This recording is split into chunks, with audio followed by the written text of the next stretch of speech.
aratan.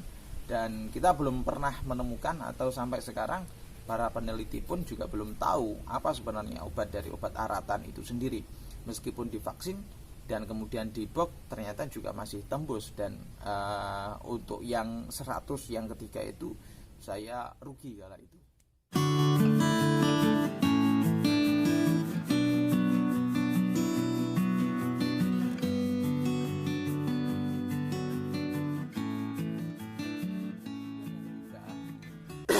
Yang ketiga itu saya alhamdulillah mendapatkan DOC lagi dari teman saya yang 100 yang kedua tadi. Dan alhamdulillah dari proses pemeliharaan kemudian juga cukup bagus. Itu ternyata saya kalah karena memang dulu itu tidak terlalu banyak jantannya, jadi terlalu banyak yang induknya. Jadi untuk yang ke-400, yang 100 yang keempat itu jenis ayamnya itu banyak induknya. Jadi sekitar 60 ya, 60 sampai 70 kalau itu semuanya induk. Jadi induknya itu memaksakan kita atau kita bisa lihat bahwa ya kecil. Beratnya bisa sampai selisih antara indukan dan jantan itu bisa selisih 2 sampai 3 on. Dan saya kala itu kalah lagi karena memang tidak sesuai dengan harapan itu ya. Kemudian yang terakhir waktu itu saya kemudian berpikir lagi dari pengalaman itu. Ada banyak faktor yang menyebabkan ternak ayam kampung itu tidak seindah yang kita bayangkan. Yang pertama adalah soal bibit terutama, yang kemudian adalah cuaca, dan yang terakhir adalah pakan. Pakan itu sendiri sebenarnya kalau bisa kita sudah temukan kalkulasi harga, kalau per kilo sekian, kemudian harga per kilo ayam maksudnya itu sekian, maka sebenarnya kita bisa kalkulasi itu. Tapi sayangnya saat itu saya tidak menjualnya secara kiloan, tetapi secara ekor dan tawar-menawar secara alami.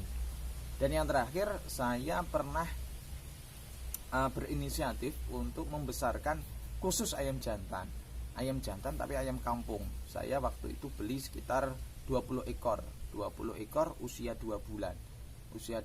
Waktu itu kebetulan Pak Lek saya ini adalah penjual keliling ayam kampung.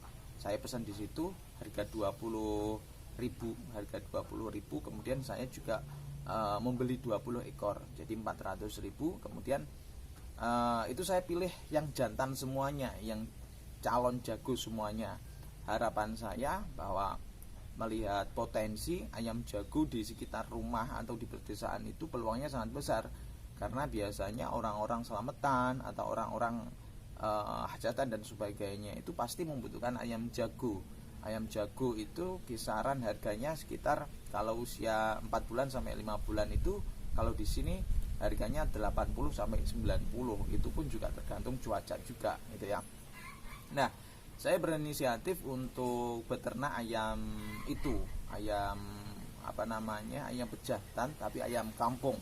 Kemudian saya kalkulasi, saya pikir ketika saya sudah menemukan kalau harga kira-kira 4 bulan. Kalau 4 bulan berarti saya memeliharanya selama 2 bulan lagi.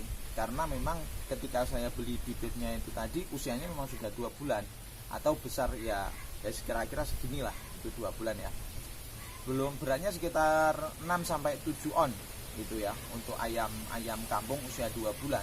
Itu pun dengan makanan yang full sentrat.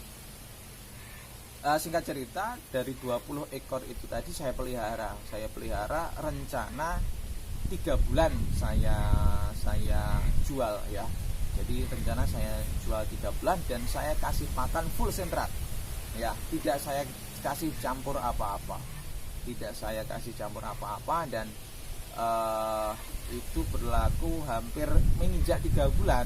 Saya coba menawar ayam saya itu ke Pak Lek saya, ternyata memang kita justru malah minus ya. Karena secara sederhana bayangkan bahwa 3 bulan itu adalah 90 hari. Kalau ayam itu ketika umur 2 bulan lebih ke atas itu makanannya itu berkisar antara 1 sampai 2 on, itu tergantung kita. Kalau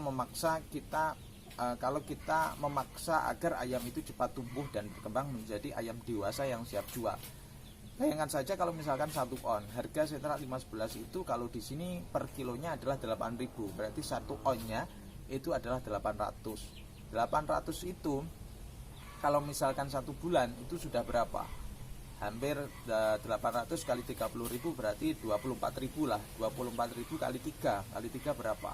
Berarti kira-kira 72.000. 72.000 belum beli modal ayamnya itu tadi juga adalah 20.000. Berarti adalah 92.000. Dari 92.000 kemudian saya tawarkan ke Pak Lek saya, orangnya mau beli harga 90.000. Berarti kita kalah di situ. Padahal kita memeliharanya sudah 3 bulan dan ternyata ya sama saja. Karena kalau tidak kita kasih sentrat, kalau cuman pakan jagung atau apa saja, kita tidak bisa mengontrol berat tubuhnya, kemudian besarnya, itu kita tidak memaksa. Sebenarnya bisa saja kita tidak memberikan sentrat, tetapi kandungan protein dan sebagainya kita harus paham betul apa yang menjadi kelebihan atau apa yang menjadi atau yang membuat ayam itu cepat tumbuh dan sebagainya, gitu ya. Nah, berdasarkan pengalaman itu tadi, teman-teman bisa teman-teman simpulkan sendiri bahwa ternak ayam kampung itu tidak sesederhana yang teman-teman bayangkan. Peluangnya memang cukup sangat besar karena tadi soal harganya, kemudian soal rasanya, dan peminat pasar itu luar biasa banyak. Tetapi sekali lagi berdasarkan pengalaman saya, faktor penentunya adalah DOC, kemudian pakan, kemudian adalah cuaca. Dan silakan teman-teman kalau tidak percaya, teman-teman beli pejantan ayam kampung harga 20.000 dan teman-teman bisa berikan pakan selama 3 bulan. Itu 1 harinya adalah 1 on ya. Kalau mungkin kurang, kasih 2 on. Anda teman-teman mungkin bisa menyimpulkan sendiri apakah teman-teman untung di situ atau tidak ya. Jadi di video pertama ini saya akan membahas cukup itu dulu. Selanjutnya akan disambung di video kedua yang akan membahas tentang jenis pakannya dan pembibitannya atau peluang di bidang pembibitannya. Baik, itu dulu. Terima kasih teman-teman semuanya. Semoga bermanfaat. Kalaupun tidak bermanfaat, saya juga mohon untuk dikritik karena saya juga masih penasaran bagaimana caranya agar tetap sukses ternak ayam kampung. Karena sejauh saya melihat di channel-channel yang ada di YouTube itu, pembesaran ayam kampung itu memang jarang yang sukses. Mereka pasti